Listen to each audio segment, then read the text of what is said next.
Selamat datang di Kembang Sarjana Film. Bersama Sukiman, penjaga warteg mahasiswa abadi yang belum juga lulus dan selalu sibuk ngopi sambil nonton film. Kali ini kita bakal ngebahas film Mickey 17, 2025. Ceritanya bukan cuma soal luar angkasa, tapi juga tentang Mickey Barnes, manusia cloning yang terus dicetak ulang sebagai expendable, kayak kertas fotokopi hidup, ulang lagi, tapi tetap harus berjuang.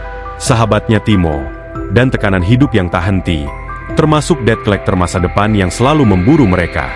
Dalam perjalanan menuju planet baru, Mickey menghadapi konflik dengan makhluk besar yang misterius namun berbahaya, serta bos manusia sewenang-wenang yang mengatur hidup mereka. Film ini memadukan ketegangan, aksi, dan drama moral, sekaligus menantang penonton berpikir, apa artinya nilai hidup ketika setiap hari nyawa bisa dicetak ulang, tapi ancaman selalu mengintai dari sisi yang tak terduga.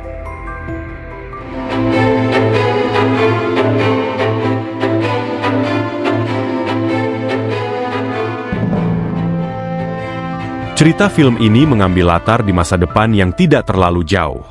Kisahnya mengikuti Mickey Barnes, seorang pria yang hidupnya berada di ambang kehancuran akibat jeratan utang berbahaya yang mengancam nyawanya. Bersama sahabatnya, Timo, Barnes berada di bawah tekanan seorang pemberi pinjaman kejam yang tidak sekedar mengejar uang, melainkan menikmati kekuasaan atas orang-orang yang gagal memenuhi kewajibannya. Bagi sosok tersebut, kehancuran para peminjam adalah bentuk kepuasan tersendiri. Ketika tenggat terakhir diberikan sebelum konsekuensi terburuk dijalankan, Barnes dan Timo memilih mengambil resiko terbesar, meninggalkan bumi dan melarikan diri sejauh mungkin demi menyelamatkan hidup mereka. Di tengah berita yang sedang ramai diperbincangkan, seorang visioner kaya raya bernama Kenneth Marshall membuka kesempatan yang bisa mengubah hidup siapapun untuk ikut misi luar angkasa menuju planet baru sebagai pengganti bumi yang sudah tidak layak huni. Dalam keadaan terjebak dan tekanan hidup serta masalah keuangan yang menumpuk, Mickey Barnes bersama sahabatnya, Timo, mengambil keputusan yang berani untuk mendaftar misi ini. Bagi mereka, ini bukan sekedar perjalanan, tapi ini adalah satu-satunya cara untuk melarikan diri dari kehidupan lama yang terus mengancam, dan memulai sesuatu yang sama sekali baru, yang jauh di luar angkasa.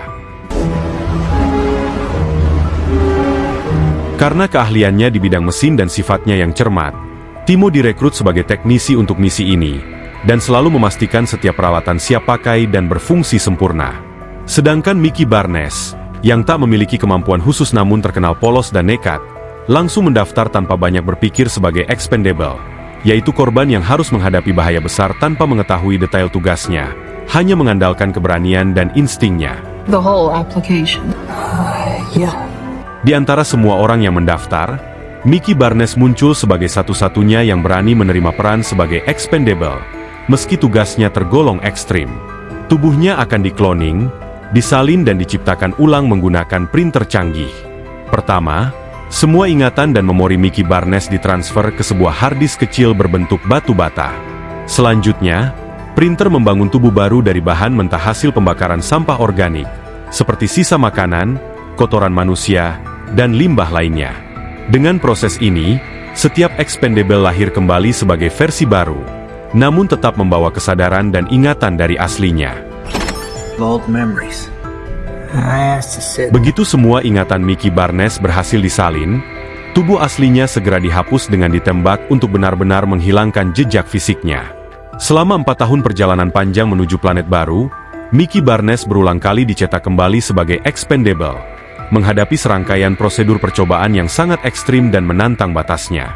Ia ditugaskan memperbaiki pesawat sebagai sukarelawan, menahan radiasi kosmik yang membahayakan setiap sel tubuhnya, diuji dengan gas beracun yang bisa mengancam nyawa, menghadapi udara beracun di planet asing, dan ikut uji coba vaksin agar manusia dapat bernapas dengan aman di lingkungan baru yang keras dan tidak bersahabat. Setiap hari bagi Mickey Barnes adalah perjuangan antara hidup dan mati, sementara ingatan dan kesadarannya terus dibawa dari satu tubuh ke tubuh berikutnya, membuatnya semakin menyadari betapa besar risiko menjadi seorang expendable.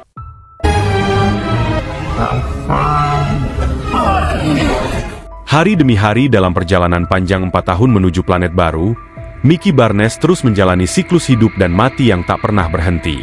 Tubuhnya dicetak ulang tanpa henti, dari versi pertamanya hingga versi-versi berikutnya, Masing-masing lahir kembali meski identik, seakan hidupnya sama sekali tidak berarti bagi para ilmuwan yang hanya fokus menciptakan cloning baru.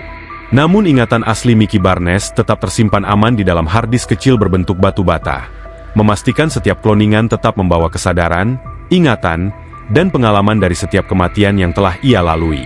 Di tengah rutinitas yang ekstrim dan menegangkan ini, Mickey Barnes menemukan secercah kehangatan dan harapan dalam sosok Nasha Berit, seorang staf keamanan wanita yang selalu hadir dengan penuh perhatian. Kepeduliannya yang konsisten, ketenangannya saat menghadapi bahaya, dan kesetiaannya menemaninya di setiap prosedur yang ekstrim membuat Mickey Barnes merasa sedikit lebih manusiawi di tengah siklus kematian yang berulang. Saat mendarat di planet Niflheim, salinan Mickey Barnes yang ke-17 langsung ditugaskan untuk melakukan eksplorasi bersama beberapa anggota kru lainnya. Ketegangan memuncak ketika mereka menemukan makhluk asli penghuni planet itu, sosok yang sama sekali asing dan mengejutkan. Dalam kepanikan, salah satu anggota menembakkan senjatanya ke atap goa. Namun tembakan itu justru memicu reruntuhan yang menimpa dirinya sendiri hingga tewas secara tragis. Insiden ini menjadi peringatan keras bagi seluruh tim bahwa planet Niflheim sangat berbahaya, dan setiap langkah di wilayah asing ini bisa berakhir fatal bagi siapapun yang tidak waspada. Begitu kabar kematian salah satu anggota tim sampai ke telinga Kenneth Marshall, amarahnya langsung meledak. Menurutnya, yang seharusnya menghadapi risiko itu adalah Mickey Barnes, karena tubuhnya bisa dicetak ulang. Karena dianggap gagal menjalankan tugas dengan benar, Mickey Barnes harus melakukan eksplorasi sendirian selama 1 minggu penuh, menapaki wilayah berbahaya tanpa pendamping, menghadapi setiap bahaya yang datang tanpa ada yang menolong.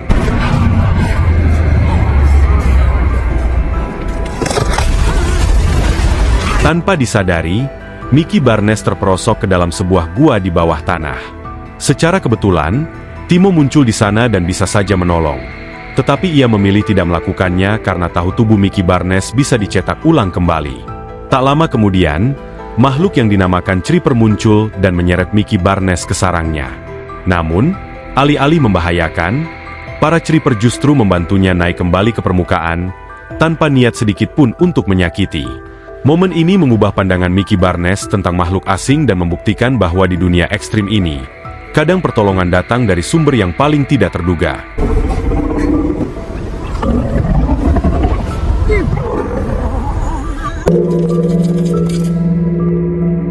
Selama berada di luar markas, Mickey Barnes berusaha bertahan dan mencari cara untuk kembali. Akhirnya, ia berhasil pulang dengan menumpang mobil truk yang kebetulan lewat. Sesampainya di markas, hatinya berdebar saat mencoba menanyakan hari dan jam saat itu. Kekhawatiran muncul. Apakah semua orang sudah menganggapnya mati dan para ilmuwan sudah mencetak ulang tubuhnya? Jika benar demikian, akan ada 2 Mickey Barnes yang hidup bersamaan, dan itu jelas dilarang menurut peraturan misi. Tekanan mental pun terasa berat, karena satu kesalahan saja bisa berakibat fatal di dunia ekstrim ini. Takdir yang ditakutkan akhirnya terwujud. Muncul Mickey Barnes 18, kloningan baru yang sangat berbeda dari versi sebelumnya. Sifatnya arogan, tangguh, tak takut mati, berani mengambil risiko besar, dan jelas jauh lebih berani dibanding Mickey Barnes 17, yang masih membawa sisi lembek dan hati-hati. Karena peraturan ketat melarang adanya 2 kloningan yang hidup bersamaan, Mickey Barnes 18 pun memiliki rencana ekstrim. Ia berniat melenyapkan versi sebelumnya dengan cara dilempar ke dalam sumur api, menunjukkan bahwa di dunia ekstrim ini, hanya yang terkuat yang bisa bertahan. Di saat yang sama, Timo tertangkap sedang melakukan transaksi ilegal, menjual barang terlarang masa depan yang dikenal sebagai Oxioval. Melihat itu, Mickey Barnes 17 dan Mickey Barnes 18 sempat berdiskusi tentang sosok Timo, yang jelas merupakan teman toksik yang selalu menimbulkan masalah. Tanpa ragu, versi pemberani, Mickey Barnes 18, mencoba menyeret Timo ke dalam sumur api sebagai bentuk balas dendam. Namun, rencananya gagal ketika komandan pesawat tiba-tiba muncul, menyelamatkan nyawa Timo dari kematian yang nyaris terjadi.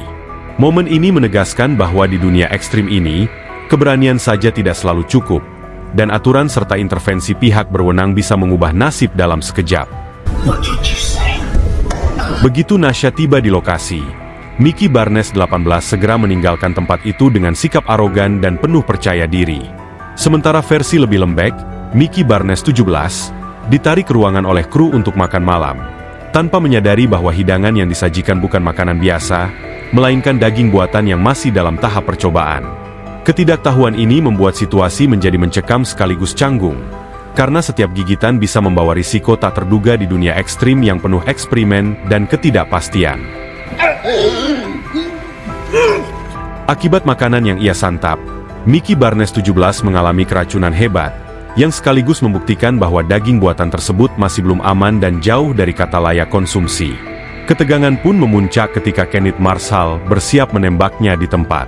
Namun sebelum pelatuk ditarik, Kai Cat, salah satu kru wanita di kapal, bergerak cepat menghentikan tindakan itu dan segera membawa Mickey Barnes 17 menjauh dari ruangan, menyelamatkannya dari kematian yang seharusnya belum terjadi. There. Fakta mengejutkan terungkap ketika Kai Cat mengaku telah lama mengidolakan Mickey Barnes dan ingin menjalin hubungan dengannya. Pengakuan tersebut membuat Mickey Barnes 17 diliputi rasa takut, karena ia tidak ingin berkhianat dari Nasha.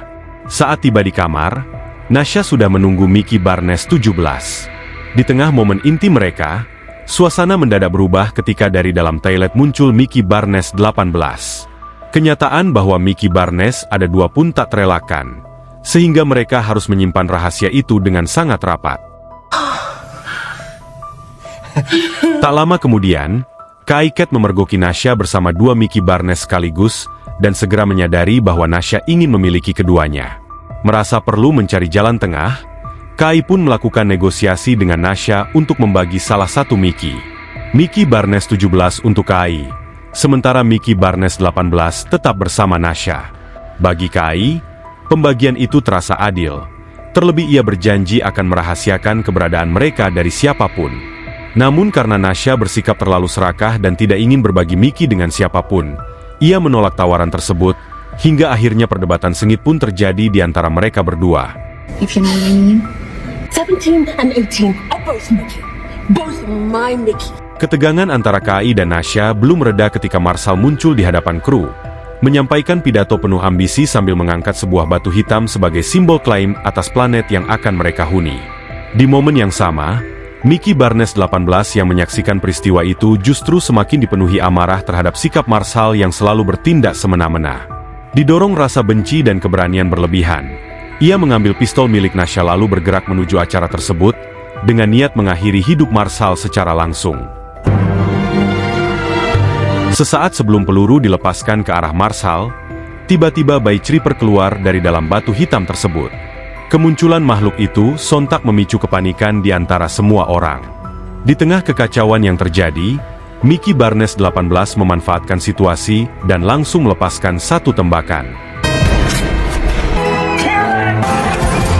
Tembakan itu bukan hanya menewaskan satu bayi Creeper, tetapi juga memicu reaksi cepat dari Marshall yang langsung menangkap Mickey Barnes 17, Mickey Barnes 18, serta Nasha, karena dianggap terlibat dalam kekacauan tersebut. Saat ketiganya ditahan, Timo datang dan sempat memberi harapan seolah akan menolong. Namun harapan itu segera runtuh ketika Timo justru membawa kabar buruk tentang pemodal gelap yang selama ini memburu mereka. Melalui orang dalam di kapal, sosok itu mengancam dapat membunuh Timo dan Mickey kapan saja. Ia menuntut satu nyawa sebagai tebusan agar utang mereka dianggap lunas, dan kematian tersebut harus direkam sebagai bukti kepuasan atas kekejamannya. Alasan bahwa Mickey Barnes dapat hidup kembali melalui proses pencetakan ulang membuat Timo mendesak agar Mickey Barnes 17 dijadikan tumbal demi keselamatan dirinya. Ia menangis dan memohon seolah tak punya pilihan lain. Padahal sikap itu justru menegaskan watak Timo yang manipulatif dan egois. Selama ini ia kerap menyeret sahabatnya ke dalam masalah. Utang yang mereka tanggung pun bukan murni untuk kepentingan bersama, melainkan sebagian besar dipakai Timo untuk bersenang-senang tanpa memikirkan akibatnya bagi Mickey.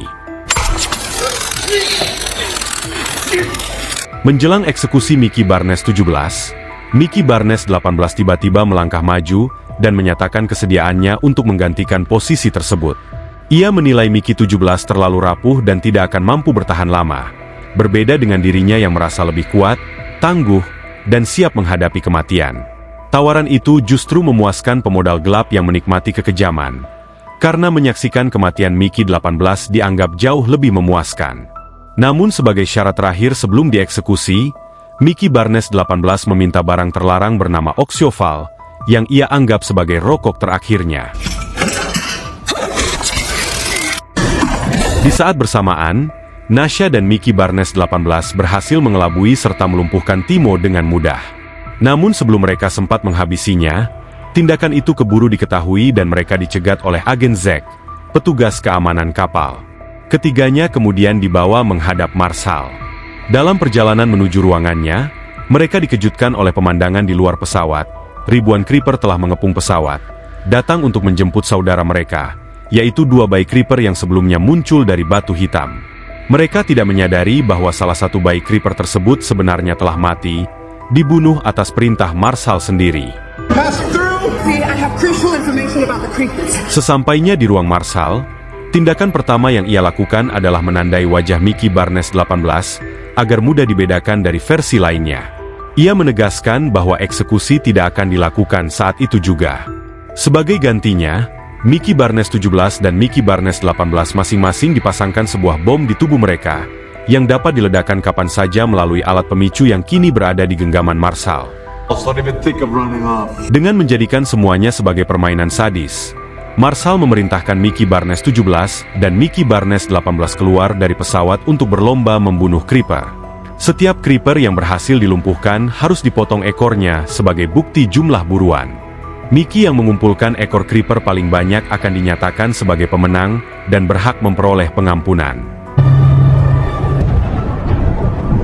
Menjelang keberangkatan mereka, seorang kru ilmuwan menyerahkan sebuah alat penerjemah yang dirancang untuk berkomunikasi dengan Creeper. Meski perangkat itu masih berada dalam tahap uji coba dan belum sepenuhnya stabil, sang ilmuwan tetap berharap alat tersebut dapat berfungsi dengan baik saat digunakan di lapangan.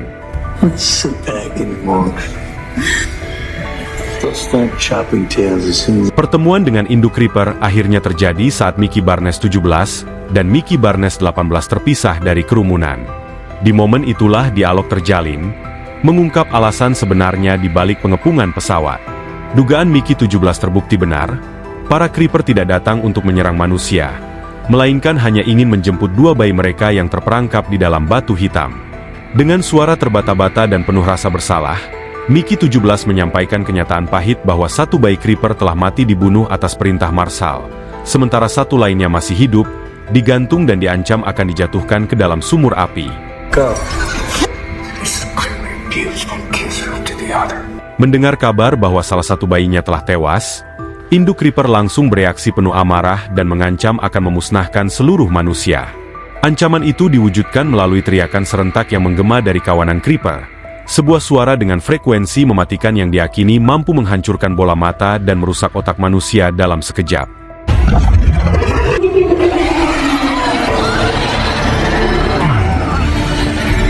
Upaya negosiasi kembali dilakukan oleh Mickey Barnes 17 dan Mickey Barnes 18 demi mencari jalan tengah. Dalam percakapan tersebut, induk Creeper menyatakan bahwa satu-satunya cara untuk mengakhiri konflik ini secara damai adalah dengan menukar 1 nyawa manusia sebagai pengganti atas bayi Creeper yang telah mati. Saat Mickey Barnes 17 dan Mickey Barnes 18 justru terlihat berdialog dengan induk Creeper, Nasha segera memperingatkan Marshall dan istrinya agar bayi Creeper yang tersisa segera dikembalikan kepada induknya. Namun diliputi kesombongan dan keinginan tampil berkuasa di hadapan kru, Marshall menolak saran tersebut. Ia malah keluar bersama pasukannya untuk menyatakan perang, menganggapnya sebagai simbol perlawanan umat manusia terhadap alien. Ironisnya, secara teknis manusialah yang menjadi pendatang, karena merekalah yang datang ke planet itu dan mengganggu kehidupan asli para Creeper. Dengan seluruh kejadian direkam sebagai dokumentasi, Marshall berambisi menjadikan bentrokan ini sebagai momen paling megah dan heroik dalam sejarah manusia.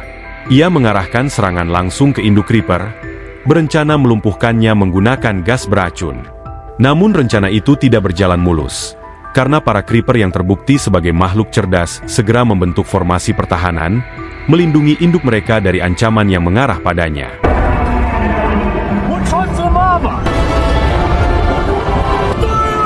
Adegan kemudian beralih ke Nasha, yang berhasil memiting leher istri Marshall dan mengancam akan menghabisinya. Tuntutannya hanya satu. Bayi Creeper harus segera dikembalikan agar perang tidak terjadi. Agen Zack, sebagai petugas keamanan yang masih berakal sehat, segera memahami situasi dan memilih membantu Nasha. Sementara itu, istri Marshall akhirnya ditangkap dengan tuduhan melakukan berbagai pelanggaran yang bertentangan dengan norma-norma kemanusiaan. Tanpa membuang waktu, Nasha segera keluar sambil menggendong bayi Creeper, yang kemudian langsung dikembalikan oleh Mickey Barnes kepada induknya. Pada saat yang sama, Mickey Barnes 18 akhirnya menyadari siapa sosok yang paling pantas dijadikan tumbal demi menghentikan perang antara manusia dan Creeper. Orang itu tak lain adalah Marshall, figur sewenang-wenang yang selama ini menjadi sumber kekacauan. Time to say goodbye. Sebagai bentuk pemenuhan kesepakatan dengan induk Creeper, satu nyawa manusia harus diserahkan sebagai pengganti bayi yang telah mati. Tugas itu akhirnya diambil oleh Mickey Barnes 18. Sebuah pilihan yang menuntut keberanian luar biasa, karena berarti mengorbankan dirinya sendiri. Meski dikenal arogan dan keras kepala, pada saat krusial tersebut Mickey 18 masih menunjukkan hati nurani, memilih menghentikan perang daripada menyelamatkan dirinya. Keputusan itu ia lakukan tepat di hadapan Mickey Barnes 17, yang menyaksikan pengorbanan tersebut secara langsung.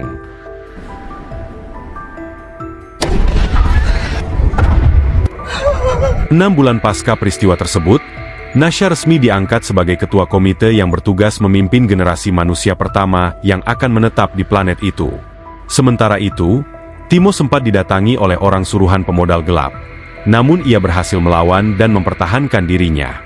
Berbeda dengan mereka, Mickey Barnes justru terlihat semakin akrab dengan para Creeper, terutama dengan induknya. Di sana, Mickey dikejutkan oleh sebuah fakta menarik. Teriakan berfrekuensi tinggi yang selama ini ditakuti ternyata tidak benar-benar mampu meledakkan bola mata dan otak manusia. Suara tersebut hanyalah gertakan yang digunakan para Creeper untuk menakut-nakuti Mickey dan manusia lainnya. Who said bluffing was only for humans? Sebagai penutup dari seluruh rangkaian peristiwa, Mickey Barnes diberi kesempatan untuk menghancurkan printer canggih pengkloning manusia. Tindakan itu menjadi simbol dimulainya peradaban baru di planet tersebut, sekaligus mengakhiri praktik expendable atau pengorbanan manusia. Dengan dihancurkannya mesin itu, tidak akan ada lagi korban yang dicetak ulang, dan Mickey Barnes 17 pun resmi menjadi Mickey terakhir yang akan hidup selamanya. Dan film pun berakhir.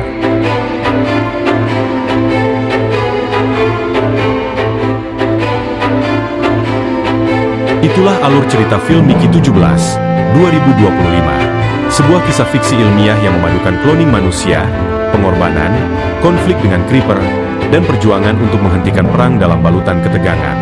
Semoga rangkuman dari Sukiman penjaga warteg ini bisa menambah wawasan sekaligus menemani waktu santai kalian. Admin mohon maaf apabila masih terdapat kekeliruan dalam penyampaian alur cerita, penyebutan nama tokoh, maupun detail lainnya. Terima kasih sudah menyimak dan terus mendukung Kembang Sarjana Film. Sampai jumpa di pembahasan film berikutnya.